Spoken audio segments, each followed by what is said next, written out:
இருக்கேன். நீங்கள் நல்லா இருக்கீங்களா? வாங்க இன்னைக்கு பருப்பு குழம்பு, கொள்ளு பருப்பு குழம்பு எப்படி வைக்கலான்னு பார்க்கலாம். அது கொஞ்சம் வெங்காயம் பூண்டு, சின்ன வெங்காயம் பூண்டு வெங்காயம் போட்டால் தான் நல்லாயிருக்கும். சரி கொஞ்சம் வெங்காயம் உரிச்சிக்கலாம், பூண்டு வெங்காயம் கொஞ்சம் உரிச்சிக்கலாம்னு உரிச்சிட்ருக்கேன். உங்கள் வீட்டில் என்ன சாப்பாடுன்னு சொல்லுங்கள்.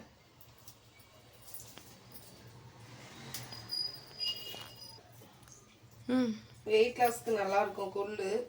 கொழுப்பு சத்து அதிகமாக இருந்துச்சுன்னா அந்த கொள்ளு பருப்பு சேர்த்திக்கிட்டா நல்லாயிருக்கும். வாங்க எப்படி வைக்கலான்னு பார்க்கலாம். இது வந்து கொள்ளு இருக்கு இல்லைங்களா, கொள்ளு வந்து இப்படி வடை சட்டியில் போட்டு வறுத்து இப்படி பொடி பண்ணிக்கணும். ஒன்றா பதியாக மிக்சியில் கூட போட்டுக்கலாம், இல்லைன்னா அம்மிக்கல் இருந்துச்சுன்னா அதில் இது பண்ணி தூள் பண்ணி எடுத்துக்கலாம். இப்போ வாங்க போட்டுக்கலாம். வாங்க இது வந்து நமக்கு தேவையான அளவு போட்டுக்கலாம். எனக்கு கொஞ்சோண்டு போதும், அதனால் இது போட்டு நல்லா வாஷ் பண்ணிக்கலாம். வாஷ் பண்ணிங்கன்னா இந்த மாதிரி பாருங்கள் குப்பை வரும். இந்த இப்போ வருதுங்களா பாருங்கள் எப்படி இருக்குன்னு.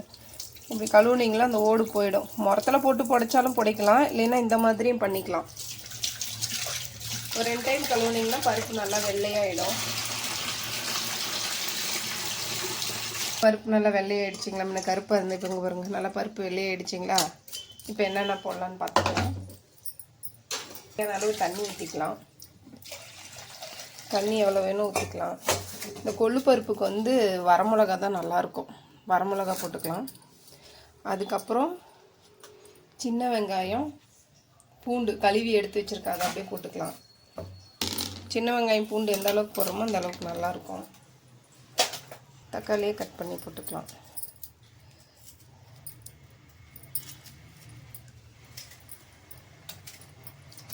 இது வந்து நீங்கள் மத்தில் கடைய முடியலனாலும் மிக்சியில் ஒரு இந்த தேங்காய்லாம் இது பண்ணுறோம் பார்த்தீங்களா, அந்த மாதிரி மிக்சியில் ஒரே ஒரு இது மட்டும் அடிச்சிங்கன்னா போதும், நல்லா பருப்பு வெந்துடும்.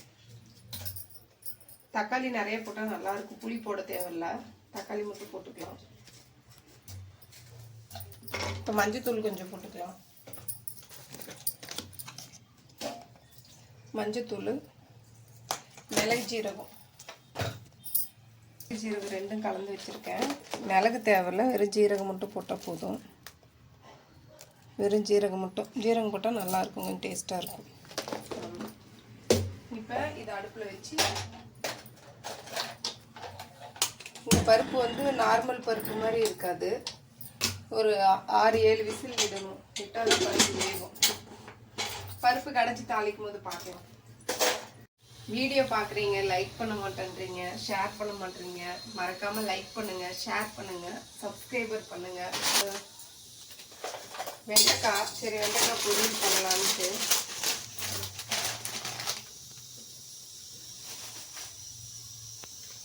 இது வந்து வரகரிசி, இந்த கொள்ளு பருப்புக்கு வரகரிசி பச்சரிசி பொங்கி சாப்பிட்டா நல்லாயிருக்கும். இது பாருங்கள் வரகரிசி பாருங்கள். இது கொஞ்ச நேரம் ஊற வச்சிங்கன்னா பாருங்கள் எவ்வளோ அழுக்கு இருக்குது பாருங்கள். இது கொஞ்ச நேரம் ஊற வச்சிங்கன்னா அழுக்கு இருக்குது. இந்த அழுக்கு வந்து க்ளீன் பண்ணிக்கலாம். நல்லா இப்படி பிசிச்சு கழுவுனிங்கன்னா அந்த அழுக்கெல்லாம் வந்துடும். இது பாருங்கள் எவ்வளோ அழுக்கு இருக்குது தெரியுதுங்களா? இதெல்லாம் இந்த அரிசியில் இருக்க அரிசி பாருங்கள் எவ்வளோ வெள்ளையாக இருக்குது. இன்னும் 4-5 வாட்டி கழுவு அழுக்கெல்லாம் வந்துடும்.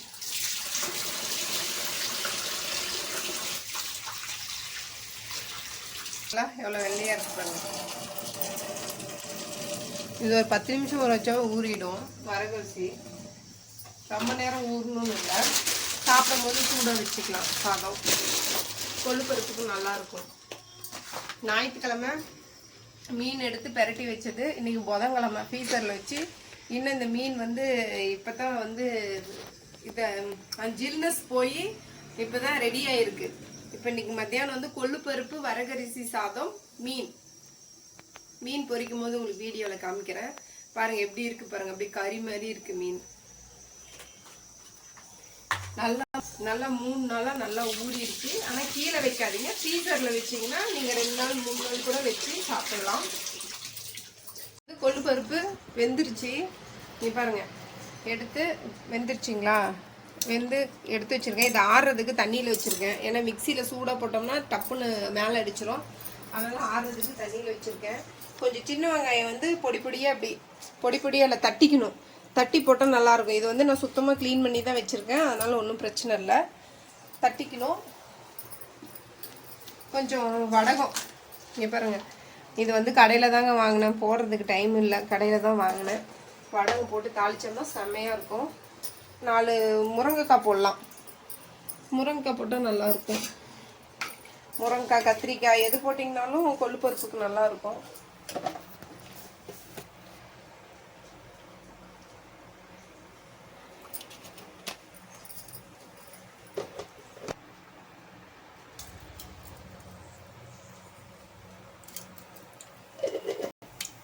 வடகம் கொஞ்சம் போட்டுக்கலாம். வடகம், சின்ன வெங்காயம் தக்காளி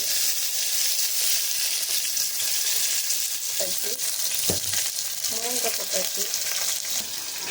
பாதி பாதியாக போட்டு அடிச்சுக்கலாம், எல்லாம் மேலே தெளிச்சிடும். அளவுக்கு தான் அடிக்கணும், ரொம்ப நைஸாக அடிக்கக்கூடாது. இதில் ஊற்றிக்கலாம்.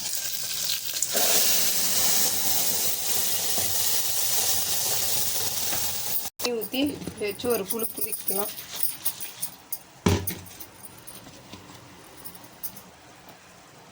தண்ணி ஊற்றிக்கலாம். பார்த்தீங்களா, பருப்பு கொஞ்சமாக தான் போட்டேங்க. பாருங்க எவ்வளோ குழம்பு இருக்குன்னு தெரியுதுங்களா. பருப்பு ரொம்ப நைஸாக வடிக்கூடாது. இங்கே பிறகு தெரியுதுங்களா, கொஞ்சம் பருப்பு பருப்பாகவும் இருக்கணும், அப்போ தான் நல்லாயிருக்கும். அதனால உப்பு போட்டுக்கலாம். கொத்தமல்லி தலையும் கட் பண்ணி நைஸாக கட் பண்ணி பொடி பொடியாக கட் பண்ணி இப்படி வச்சுக்கலாம். இது கொஞ்சோண்டு போடலாம். கொத்தமல்லி தூள் போட்டால் நல்லாயிருக்கும். வந்து நல்லா ஒரு கிளறி விட்டுட்டு உப்பு இருக்கான்னு பார்த்துட்டு மூடி வச்சிடலாம். குக்கர் போட்டு மூடி, ஏன்னா முருங்கைக்காய் போட்டிருக்கோம் இல்லைங்களா, அதனால குக்கர் போட்டு ஒரே ஒரு சவுண்டு விட்டு ஆஃப் பண்ணிக்கலாம். இப்போ வந்து வரகரிசி சாதம் அப்படி பாருங்க, நல்லா கழுவியாச்சு. இப்படி பாருங்கள், நல்லா நைஸாக இங்கே இப்படி இது பண்ணாவே பாருங்கள், நல்லா மாவு மாதிரி வருது பாருங்கள், நல்லா ஊறிடுச்சு.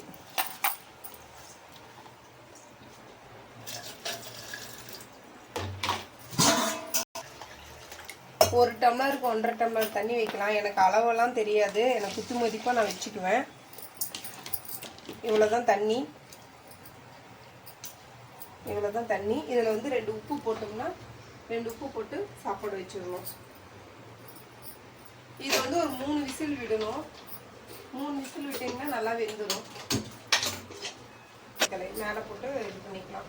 ஆனால் மீன் இருக்குது, கொஞ்சம் காய் இருக்குது. காய் இன்னைக்கு செய்யலை, இது எடுத்து வச்சுட்டு நாளைக்கு செஞ்சுக்கலாம். வெறும் கொள்ளு பருப்பு மட்டும் போதும், காய் எதுவும் செய்யலை.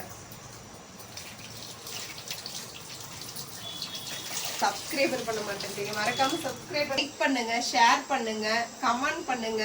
மறக்காம சப்ஸ்கிரைபர் பண்ணுங்க. வெயில் அதிகமா இருக்கு, நிறைய வந்து தர்பூசணி சாப்பிடுங்க, முலாம்பழம் சாப்பிடுங்க, தண்ணி நிறைய குடிங்க.